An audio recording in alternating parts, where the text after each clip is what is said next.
कुटुंबाचं घर काल जळालेलं आहे.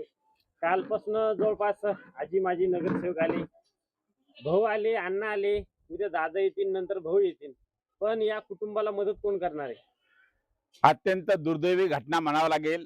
कारण की बघितलं तर शासनानं जाहिराती सुद्धा दिलेल्या आहे की टेम्परेचर जादा आहे, उन्हात फिरू नका. पण एक अत्यंत कुडाचं आणि पत्राचं राहण्याचं घर सन्माननीय रूपचंद अंदुरे यांचं घर हे दुपारी 2-2:30 वाजता लाईनच्या हलगर्जीपणामुळं आणि लाईनचा ढिसाळ कारभार असल्यामुळं त्यांच्या घराला आग लागलेली आहे. त्यामध्ये ते 16, 17, 18 जण राहत होते. पण सर्व काही खाण्याचं कपडे लत्ते त्यांचं सगळं गोदरेज सगळं तिथं होतं. त्यामुळे पूर्ण भस्म झालेलं आहे, जळून भस्म झालेलं आहे. माझे खरोखर या तालुक्याचे सन्माननीय तहसीलदार असेल, सन्माननीय या शहराचे नगर सीओ असेल, यांना कळायला पाहिजे होतं. तातडीनं येऊन इथं पंचनामा करायला पाहिजे होता आणि शासनाचं GR आहे की जळालेल्या लोकांना ज्याच्या घरामध्ये 5 लोक राहत असतील तर त्यांना 25,000 का 21,000 रुपये, मी असताना 21,000 आणि आता वाढवले असेल तर आता 25,000 रुपये पर व्यक्तीला हे तातडीनं देण्याची गरज आहे. पण हे निष्क्रिय सन्माननीय लोकप्रतिनिधी आणि इथले अधिकारी असं करत असेल तर त्याच्यासाठी नक्कीच माननीय जिल्ह्याचे जिल्हाधिकारी कलेक्टर मॅडमला आम्ही बोलू आणि या समाजाला, गरीब समाजाला तातडीनं मदत कशी होईल यासाठी नक्कीच प्रयत्न केला जाईल.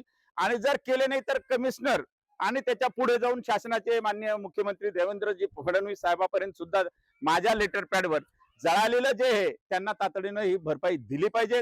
ही माढा कॉलनीमध्ये अनेक घरं इथं आहे, सगळे लोक इथे राहतात, गरीब लोक राहतात, तरी सुद्धा अजून कोणी आले नाही. आमचे राष्ट्रवादी काँग्रेस पार्टीचे नगराध्यक्ष आणि सन्माननीय नगरसेवक इथं येऊन गेले, पण बाकी कोणीच इथं फिरकलेलं नाहीये.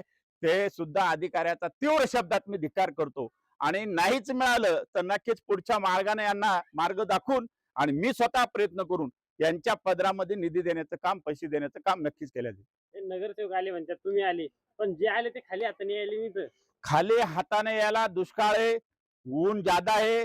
जे काय आले तर ते काही त्यांच्या खिशातून मदत करण्याचं काम तुम्हाला करणार नाही. करायचं असेल तर आमदार म्हणून त्यांना अनेक मार्ग आहे. लोकप्रतिनिधी असते, खासदार, आमदार यांना काय अधिकार आहे ते करतात. पण त्याच्यासाठी शासनाचे जे नियम आहे त्या नियमावर पाय ठेवून तुम्हाला कशी तुमच्या पदरात पैसे पाडून देता येईल ते काम नक्कीच मी माझे आमदार चंद्रकांत दानवे म्हणून करेल. हा शब्द तुम्हाला या निमित्तानं आपल्याला देतो.